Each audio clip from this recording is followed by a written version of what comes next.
Dear students, आप में से काफ़ियों ने मुझसे ये पूछा कि रीडिंग को कैसे इंप्रूव किया जाए। रीडिंग को इंप्रूव करने के काफ़ी सारे टिप्स हो सकते हैं। कई लोग ये रिकमेंड करते हैं कि आप किसी बुक को उठाकर रीड करना शुरू कर लें और आप उसकी वोकैबुलरी निकाल कर याद करें, इससे आपकी रीडिंग इंप्रूव हो सकती है। दर हकीकत आपकी रीडिंग एक प्रोसीजरल वे में इंप्रूव होती है। अगर आपने अपनी reading 6th class, 5th class या फिर 4th क्लास में छोड़ी हुई है और उसके आगे आपने रीडिंग कभी की ही नहीं है, तो इसका मतलब यही है कि आपकी आज रीडिंग कमज़ोर ही होगी। और अगर मैं आपको आज भी कोई बुक रिकमेंड करता हूं तो आप उसमें भी शॉर्टकट करेंगे और आप उसको कभी नहीं समझ पाएंगे। इस वीडियो में मैं आपको एग्जैक्टली सिखाने वाला हूं कि आप अपनी रीडिंग को कैसे इंप्रूव करोगे थ्रू अ पर्टिकुलर प्रोसीजर। इस वीडियो को शुरू से लेकर आखिर तक जरूर देखें। अगर आपका इससे रिलेटेड किसी भी किस्म का क्वेश्चन हुआ तो आप मुझे कमेंट सेक्शन में पूछ सकते हैं। Let's talk about the reading mechanism. अगर आपकी रीडिंग 5th क्लास की है, आप एक दफा चेक करें, वेरीफाई करें। किसी भी 5th स्टैंडर्ड की बुक उठाएं और उसको रीड करें। अगर आपको वो डिफिकल्ट लग रही है तो आप 4th क्लास की बुक पर आए, उसे रीड करें। अगर वो बुक भी आपको डिफिकल्ट लग रही है तो फिर आप 3 क्लास की बुक पर आए। एनी हाउ, इतना तो नहीं होगा, आपको 4th या 5th क्लास की बुक समझ आ ही जाएगी। अगर आपको किसी भी बुक से जो है ना डिफिकल्टी लेवल नजर आया तो आपने अपनी रीडिंग वहीं से स्टार्ट करनी है। Let's suppose you are on the first chapter. अब आप उस पहले चैप्टर को रीड करें और उसकी जितनी वोकैबुलरीज है वो सारी की सारी आप निकाल लें। इन वोकैबुलरीज को मेमोराइज करें और उसके बाद अब आपने दोबारा रीडिंग की तरफ जाना है। Now read each paragraph once, twice और थ्राइस। जब तक आपको समझ में नहीं आया तब तक आपने उसे रीड करना है और उसको बेसिकली एक टाइटल में कन्वर्ट करना है, वन फ्रेज या वन क्लॉज में कन्वर्ट करना है। इसे हम कहते हैं सेंटिमेंट ऑफ द पैराग्राफ, यानी कभी कभार इसे हम क्रक्स ऑफ द पैराग्राफ के तौर पर भी समझते हैं। जब आप एक पैराग्राफ को अच्छे से समझ जाए, अब आपने दूसरे पैराग्राफ की तरफ मूव करना है, उसे रीड करना है और उसके साथ भी कुछ ऐसे ही करना है।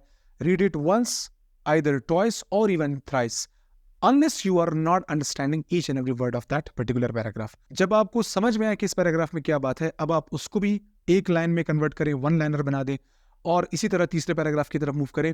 जब आप सारे पैराग्राफ से गुजर जाएं, अब आपने ओवरऑल अपने आप से कुछ क्रॉस क्वेश्चंस करने के, इस पूरे चैप्टर में आपने क्या पढ़ा। अगर आप उन सारे लाइंस में से उसे आंसर कर रहे हो सो दैट्स कंप्लीटली ओके। अगर आपसे अभी भी कुछ भूल रहा है तो उसी वाले पैराग्राफ को दोबारा रीड करें और वो रीडिंग अपने माइंड में अच्छे से बिठा लें। Now the step is to move on towards questions. Questions को आपने आंसर कैसे करना है। हम स्कूलों में क्या कराया जाता था कि हम लाइनिंग करते थे बेसिकली, कि क्वेश्चन नंबर 1 का आंसर इस लाइन में है, क्वेश्चन नंबर 2 का आंसर इस लाइन में है, क्वेश्चन नंबर 3 का आंसर इस लाइन में। ये बिल्कुल एक गलत तरीका है। अगर आप अपनी रीडिंग को सही से इंप्रूव करना चाहते हैं और आप चाहते हैं कि आप एक ही दफा रीड करके समझ जाए कि इस पैराग्राफ में क्या बात लिखी गई है, तो उसके लिए आपको समझना होगा। जब आप समझकर आप क्वेश्चंस को खुद आंसर करेंगे तो आप इस काबिल भी होंगे कि आप उसे इजीली आंसर कर पाएंगे। जब आप लाइनिंग करते हैं तब उसका मतलब होता है आपको कभी भी नहीं समझ में आए। अब जब आप 2 से 3 दफा, 4 दफा एक पैराग्राफ को रीड कर रहे हैं और उसका वन लाइनर भी बना रहे हैं, तो ये पूरा पैराग्राफ आपके माइंड में बहुत अच्छे से फीड हो जाएगा। जब आप क्वेश्चंस को आंसर करने लगे तो उसका आंसर अपनी वर्डिंग में लिखना है। इसी तरह क्वेश्चन नंबर 2 का आंसर भी अपनी वर्डिंग में लिखना है, क्वेश्चन नंबर 3 का आंसर भी अपनी वर्डिंग में लिखना है।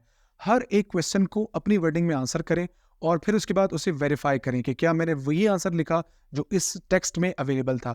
अगर आपने ऐसा कुछ किया है, this means you are going fine.